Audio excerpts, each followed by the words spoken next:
তো নমস্কার বন্ধুরা, তোমরা সবাই কেমন আছো? আমি ভালো আছি। তো একটু ঠান্ডা লেগেছে, এই জন্য কথাটা একটু মোটা মোটা লাগছে। তো দেখো আমাদের গ্রামটা কত সুন্দর। তো আমি আজকে বিকেলে ঘুরতে এসেছি।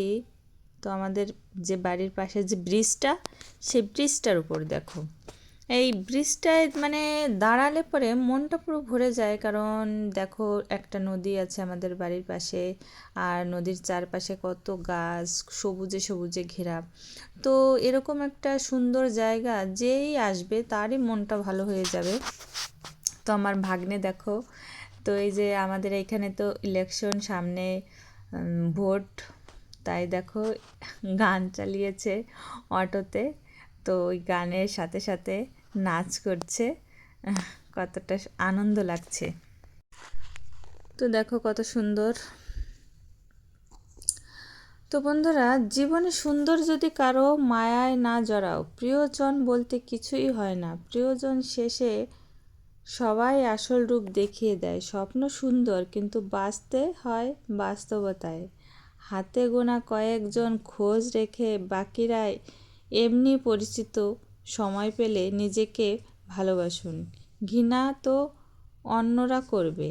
পৃথিবীতে সবচেয়ে সুন্দর প্রতিবাদ হলো চুপ থাকা। এটা কিন্তু বন্ধুরা সত্যি, একদম একটা কারেক্ট কথা। একাই থাকতে শেখো, কারণ মানুষ মায়া লাগিয়ে চলে যাবে। যেখানে কথারই কোনো মূল্য নেই, সেখানে অধিকার দেখানো বিলাসিতা। জীবন পরিবর্তন করার জন্য অভ্যাস পরিবর্তন করা জরুরি। এটা কিন্তু অত্যন্ত বাস্তবিক কথা। তো বন্ধুরা দেখো, মানে ব্রিজের উপর থেকে দেখো কত সুন্দর লাউ গাছ, আর দেখো কত কচুরিপানা, দেখতে কিন্তু অসাধারণ সবুজ লাগছে, দেখেছো? আর গ্রামের পরিবেশটা দেখো, যারা শহরে থাকো তারা কিন্তু এই যে যে পরিবেশটা, এটা কিন্তু উপভোগ করতে পারছো না।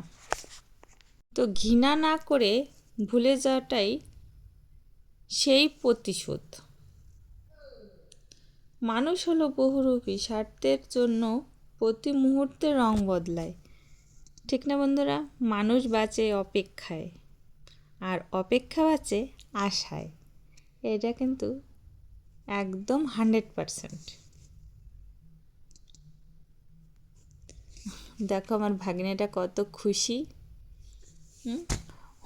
অটোর উপর বসে কি সুন্দর নাচ করছে। আর দেখো আমি ব্রিজে দাঁড়িয়ে আছি,